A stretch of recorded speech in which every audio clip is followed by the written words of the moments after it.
To have good rest at night, we need to have air that is really with low carbon dioxide levels.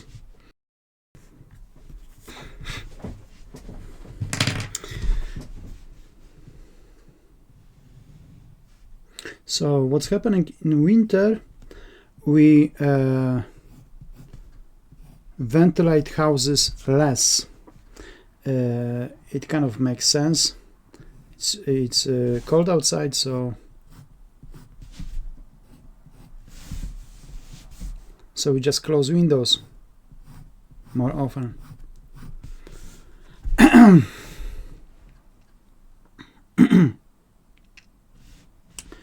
Now, sleeping in a bedroom when there is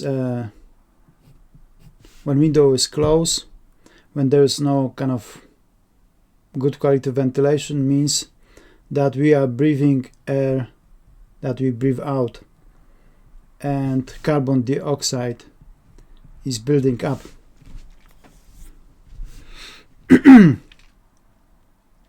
So, one thing is to, what building control requires: trickle vent, small little kind of opening in a window that allows air to somehow circulate with outside. Now, obviously, it's not a big opening, so it doesn't provide a lot of ventilation there.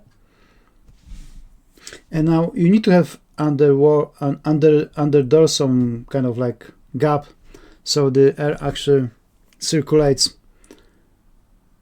in between rooms. So if you have ventilation that relies only on this opening, you rely on the difference of temperature, which means that if it's warmer inside, this same opening is supposed to bring cold air in and warm air out, warm air with a bigger concentration of carbon dioxide and fresh air with bigger concentration of oxygen. Now, I wouldn't rely heavily on this. It's in my experience, this really doesn't give much of help. The things like this: to have good rest at night, we need to have air that is really with low carbon dioxide levels. And in my experience, Northern Irish housing stock, let's say 1920s house in East Belfast, that has plastic windows, and sometimes with trickle vents, sometimes they are completely sealed. You need to somehow, in winter, in other seasons as well, but in winter you somehow need to ventilate it to have proper rest at night.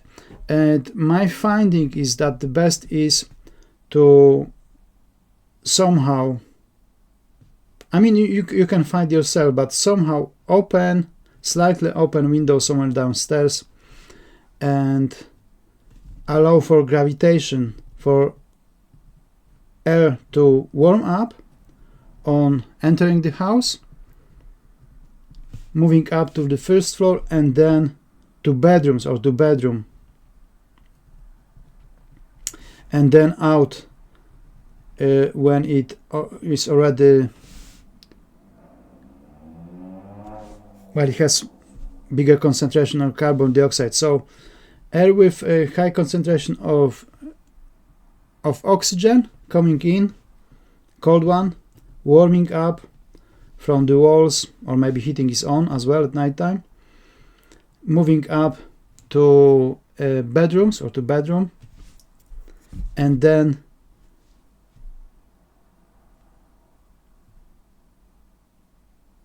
the air that's already there, it's warmer, is used already by breathing, moves out. And something with water vapor, because at night time we produce quite a lot of humans, we produce a lot of water as well. So this is it is helpful if there's as well, if this is working with the general wind directions. So you take air from the side that southwest, south in case of Belfast. So air is blowing, it's helping to blow the air in, and then on the other side the same wind is taking the air out. Obviously you may think that this wind can help as well if you use trickle vents on first floor, but I think that the general gravitation, passive stack, so-called passive stack effect is helpful as well. So you don't need to really ventilate at night areas that you are not using, that you are not, let's say, areas that are not used, that are don't have high concentration of vapor. And obviously if nobody is there at nighttime, then you don't have high concentration of carbon dioxide. So you can save on not ventilating things that at nighttime are just fine. Same thing on the first floor. Obviously if this is corridor, let's say, and there's some room, perhaps office or something, home office, this as well at nighttime is unused, so it doesn't need to have particular ventilation. But it's very important that wherever you sleep, that you have a proper level of oxygen, which means that you remove the carbon dioxide. Otherwise we may say used air. On this depends how well you can wait, how well you can rest at night.